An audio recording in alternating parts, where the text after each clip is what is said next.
So, naami karon diri sa Macau. Macau, dili mi na ni udto. Dili ra ko nakatry nga very very mahal jud ang place. Ang paniudto biskag naka sa suok-suok. Pero kanya mong giadtuan fine dining di ini siya.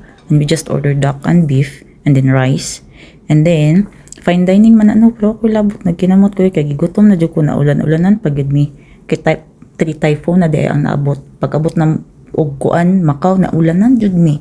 Ay, makasapot. Pero, so story time no, hapit yun may magbulag sa Hong Kong. So makita ninyo wala kay ko video sa Hong Kong. Kaya gipang delete na ako tanan akong video picture kay ready na jud ko mag-book ato og ticket no.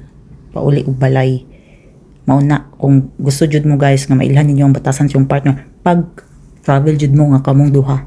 No, kay manggawas pinatanan yung mga batasan. So mao na siya ang name sa restaurant no.